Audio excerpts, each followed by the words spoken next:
Assalamualaikum warahmatullahi wabarakatuh. Waalaikumsalam warahmatullahi wabarakatuh. Alhamdulillah wassalatu wassalamu ala Rasulillah Sayyidina Muhammad ibni Abdillah wa ala alihi wa sahbihi wa mawalah, amma ba'du.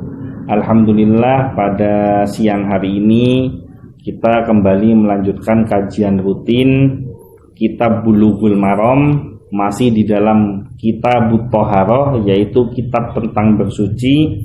Bab yang ke-6, Babu Nawaqidhil Wudhu'i, yaitu bab tentang perkara yang membatalkan wudhu. Hadis yang ke-64.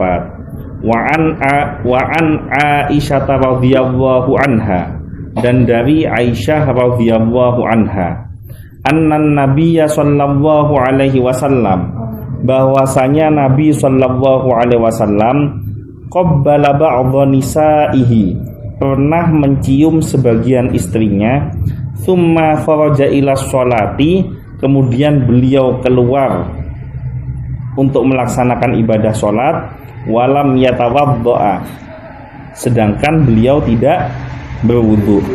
Akhrajahu Ahmad, dikeluarkan oleh Imam Ahmad, wa dha'afahu al-Bukhari, dan didhaifkan oleh Imam Bukhari, dilemahkan.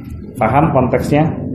Konteks hadisnya, jadi Siti Aisyah itu menceritakan bahwa Nabi Shallallahu Alaihi Wasallam pernah mencium sebagian istrinya, kemudian beliau keluar mengerjakan sholat dan tidak berwudu ketika melaksanakan sholat. Nah, ini yang menjadi dalil oleh sebagian madhab bahwa menyentuh istri itu tidak membatalkan wudhu. Tetapi juga hadis ini menjadi dalil oleh sebagian madhab bahwa menyentuh istri itu membatalkan wudhu. Kenapa? Kita baca syarahnya dulu. Setelah kita baca syarah, baru kita fahami konteks kenapa bisa batal dan kenapa tidak batal. Hadis ini menunjukkan bahwa mencium dan menyentuh wanita tidaklah membatalkan wudhu. Tentunya wanita yang dimaksud adalah istri, ya. Inilah pendapat Imam Abu Hanifah dan salah satu pendapat dari Imam Ahmad, sebagaimana disebutkan oleh Ibnu Qudamah. Jadi madhab Hambali, madhab Hanafi secara keseluruhan menunjukkan menyentuh wanita, menyentuh istri, mencium istri tidak membatalkan wudhu. Kemudian sebagian pendapat dari Imam Ahmad, yaitu madhab Hambali, menyatakan bahwa tidak membatalkan wudhu. Pendapat ini memiliki riwayat dari Ibnu Abbas, Atha, Tawus, Al-Hasan, dan Masruq. Inilah pendapat yang dikuatkan oleh Syekhul Islam Ibnu Taimiyah, juga Syekh Abdul Aziz bin Baz. Jadi ini ulama-ulama yang menyatakan tidak batal wudhunya. Ini ulamanya juga ulama kaliber hebat, kaliber internasional, ulama-ulama hebat semua yang disebutkan. Jadi jangan mencaci yang mengatakan menyentuh istri tidak batal wudhunya. Selanjutnya, ada juga pendapat lain yang menyatakan bahwa menyentuh wanita membatalkan wudhu secara mutlak. Jadi menyentuh wanita, menyentuh istri ini membatalkan wudhu secara mutlak, baik dengan syahwat atau tidak. Ada kaitan dengan syahwat nanti. Inilah pendapat yang dianut oleh madhab Syafi'i dan pendapat Imam Ahmad. Jadi Imam Ahmad pernah mengeluarkan pendapat tidak batal, tapi dalam hal lain pernah mengeluarkan pendapat batal. Beliau bukan pelin-pelan, tapi pasti ada dasar-dasar hukum yang menyebabkan kenapa di satu kondisi beliau menyatakan itu batal dan di kondisi lain beliau menyatakan tidak batal. Mereka berdalil dengan firman Allah tentang pembatal wudhu. Ayat Al-Quran yang membahas tentang membatalkan wudhu itu ada di surat Al-Ma'idah ayat 6. Salah satunya ada satu kalimat yang berbunyi aulamastumun nisa, atau menyentuh perempuan. An-nisa, wanita atau perempuan. Nah, mereka menafsirkan kalimat lamastumun nisa dengan menyentuh perempuan. Sebagian ulama tafsir menafsirkan bahwa ayat ini dengan jima, bukan hanya sekedar menyentuh. Jadi ada sebagian ulama tafsir yang menyatakan an-nisa yang dimaksud ini tidak wanita secara umum, tetapi wanita secara khusus, yaitu istri. Kemudian kalimat lamastumun itu ada sebagian ulama yang menyatakan ya pokoknya menyentuh. Namanya menyentuh batal. Kalau nyentuh istri aja batal, maka wanita yang bukan istrinya akan jauh lebih batal lagi. Nah, tapi ada sebagian ulama yang menyatakan bahwa lamastumun itu bukan menyentuh, tapi jima. Jima itu maksudnya hubungan intim suami istri. Jadi kalau hanya pegangan biasa itu tidak membatalkan wudu. Tapi kalau pegangan sampai terjadi hubungan suami istri, maka wudunya jadi batal. Terus sebagian ulama ada yang menafsirkan seperti itu. Ada juga pendapat yang ketiga. Pendapat yang pertama nyentuh batal. Pendapat yang kedua nyentuh tidak batal. Yang batal itu kalau jima, hubungan suami istri.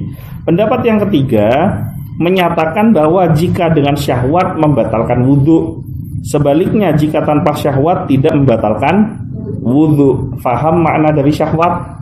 Bisa mengerti diri ini muncul syahwat atau tidak, pengukurnya bagaimana? Nah, ini kalau dalam fikih itu dibahas gitu. Yang dinamakan laki-laki muncul syahwat itu bagaimana? Yang dinamakan perempuan muncul syahwat itu seperti apa? Nah, kalau bagi laki-laki mendeteksinya gampang. Muncul syahwat itu yang dinamakan muncul syahwat, mohon maaf, ini di dalam kajian ilmu harus mengeluarkan kata yang vulgar, tapi ini memang harus disampaikan supaya mengerti batasan syahwat itu seperti apa. Apabila ada seorang laki-laki yang menyentuh istrinya, kemudian mohon maaf tegang zakarnya, maka dia masuk kategori syahwat. Dan pendapat ketiga ini menyatakan batal wudunya. Tapi ketika megang tidak muncul rasa apapun, artinya dalam kondisi normal, maka wudunya tidak batal. Ini pendapat yang ketiga. Sekali lagi saya minta maaf kepada siapapun yang mengikuti kajian ini ataupun yang menyaksikan video ini, bukan bermaksud berkata vulgar, tapi ini harus disampaikan supaya tahu pengukur fikihnya itu sampai di titik yang mana. Nah, kemudian kalau wanita yang dikatakan syahwat itu apabila muncul keinginan atau hasrat terhadap suaminya, maka dia dalam keadaan syahwat. Tapi kalau tidak ada hasrat terhadap suaminya, maka dia tidak bersyahwat. Ini sekali lagi mohon maaf, ini kalau dikatakan kategori su'ul adab, saya juga mohon maaf, tapi ini memang harus disampaikan di dalam kajian fikih, apalagi khusus bab masalah wudu ini supaya jelas dan terang benderang. Yang lebih kuat dalam hal ini berdasarkan hadis yang sedang dikaji, menurut Al-Hafidh Ibnu Hajar Al-Asqalani. Siapa beliau? Penyusun kitab Bulughul Maram. Nah, beliau berpendapat menyentuh lawan jenis tidaklah membatalkan wudu, karena konteks hadisnya dikatakan bahwa pertama, aula mastumun nisa, ayat yang di Al-Maidah tadi itu ditafsirkan sebagai berjima dengan istri. Atau pendapat yang kedua, menyentuh kalau syahwat baru batal, kalau tidak syahwat tidak batal. Nah, sementara teks yang terdapat pada hadisnya secara gamblang diceritakan bahwa Rasulullah mencium sebagian istri, kemudian langsung sholat tanpa mengambil wudhu, maka tidak membatalkan wudhu. Nah, tetapi ada ulama-ulama khususnya madhab Syafi'iyah yang berpendapat pokoknya lamastumun nisa itu menyentuh wanita secara keseluruhan, baik itu istri maupun bukan. Maka siapapun wanita yang halal untuk dinikahi, dia membatalkan wudhu, termasuk istri. Buktinya bisa dinikahi. Status wanita yang halal dinikahi itu namanya ajnabiyah. Di luar ajnabiyah itu haram untuk dinikahi. Kita kenal dengan, ada yang mengatakan muhrim, ada yang mengatakan mahram. Nah, mahram itu haram untuk dinikahi, sehingga ketika dia haram untuk dinikahi tidak batal wudhu ketika menyentuhnya. Ibu kandung, kakak kandung, adik kandung, anak kandung, keponakan tepak ya, bukan keponakan misanan.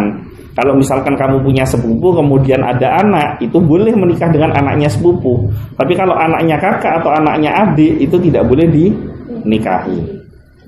Nah, itu haram untuk dinikahi, maka dia tidak batal wudhunya. Nah, tapi kalau kamu boleh menikahinya, maka dia masuk kategori ajnabiyah, maka itu membatalkan wudhu. Ini pendapat ulama Syafi'iyah. Nah kemudian bagaimana dengan hadis ini? Hadis ini kan diceritakan bahwa Rasulullah mencium sebagian istrinya. Memang hadis ini didhaifkan oleh Imam Bukhari, tapi bagaimanapun yang meriwayatkan ini adalah Imam Ahmad. Dan bagaimanapun Imam Ahmad itu adalah gurunya Imam Bukhari, salah satu dari guru Imam Bukhari. Tidak mungkin kita menafikan hadis ini walaupun Imam Bukhari mengatakan ini dhaif. Maka sebagian ulama ambil jalan tengah. Bagaimana jalan tengahnya? Dikatakan bahwa hadis ini berkaitan menyangkut dengan kebudayaan masyarakat Arab pada zaman dahulu, bahkan bertahan sampai sekarang untuk di beberapa daerah, bahwa wanita Arab itu kebiasaannya menggunakan cadar.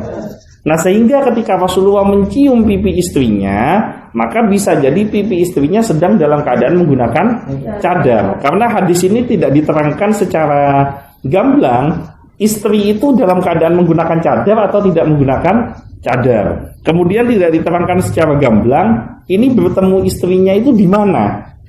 Apakah di dalam kamar? Kalau di dalam kamar tentunya pasti kemungkinannya tidak menggunakan cadar. Ataukah di tempat yang ada potensi dilihat oleh keluarga? Kalau dilihat oleh orang lain tidak mungkin, tapi dilihat oleh keluarga sehingga menggunakan cadar. Nah, wallahu a'lam, apapun pendapatnya, monggo silahkan dipilih.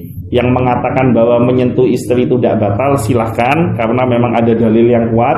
Kemudian yang menyatakan menyentuh istri atau menyentuh suami itu batal, ya silahkan juga diikuti karena dalilnya juga kuat. Nah, kalau saya milih yang mana? Kalau saya penganut madhab Syafi'i, jadi menyentuh istri membatalkan wudhu. Kita boleh beda, tapi jangan sampai saling mencaci dan saling menyalahkan antara yang satu dengan yang lainnya. Kalau yang wudhu sama-sama ribut, nanti yang seneng yang enggak wudhu. Yang wudhu sama-sama bertengkar, yang menang nanti yang tidak wudhu. Jadi seperti itu. Jadi jaga persatuan-kesatuan khilafiyah di dalam masalah agama itu biasa. Tapi selama kita punya guru yang benar, punya hujjah atau dalil yang kuat, maka kita boleh mempertanggungjawabkan setiap pilihan kita. Dan saya punya keyakinan insya Allah yang hadir siang hari ini penganut madhab yang sama dengan saya, bahwa menyentuh suami atau menyentuh istrinya sama dengan membatalkan wudhu. Mungkin itu saja yang bisa disampaikan. Ada pertanyaan? Ada. Semisal saya punya kakak perempuan, itu satu ayah tapi beda, itu apakah ketika saya memegangnya batal wudhu? Tidak batal. Jadi yang namanya saudara kandung, baik itu darahnya dari ayahnya ataupun darah dari ibu, itu sama-sama haram untuk dinikahi. Maka tidak membatalkan wudhu. Jadi pertanyaannya kan satu ayah lain ibu, sama satu ibu lain ayah juga tidak membatalkan wudhu karena masuk kategori saudara kandung. Ada darah yang mengalir, darah yang sama mengalir di dalam tubuh mereka berdua kan gitu. Cukup ya? Ada lagi yang lain? Tidak ada? Mungkin itu saja yang bisa saya sampaikan. Mudah-mudahan kita semuanya diberikan kebaikan, keselamatan dan kesehatan, diberikan rizki yang barokah dan melimpah, diberikan keselamatan di dunia maupun di akhirat, diberikan jalan keluar dari setiap kesulitan yang dihadapi, mendapatkan syafaat dari Nabi Muhammad SAW. Al-Fatihah. Bismillahirrahmanirrahim. Alhamdulillahirabbil alamin, arrahmanirrahim, maliki yaumiddin. Iyyaka na'budu wa iyyaka nasta'in. Ghairil maghdubi 'alaihim waladdallin. Amin. A'udzu billahi minasyaitonir rajim. Bismillahirrahmanirrahim. Qul huwallahu ahad, Allahus samad, lam yalid wa lam yulad wa lam yakul lahu kufuwan ahad. Bismillahirrahmanirrahim. Qul huwallahu ahad, Allahus samad, lam yalid wa lam yulad wa lam yakul lahu kufuwan ahad.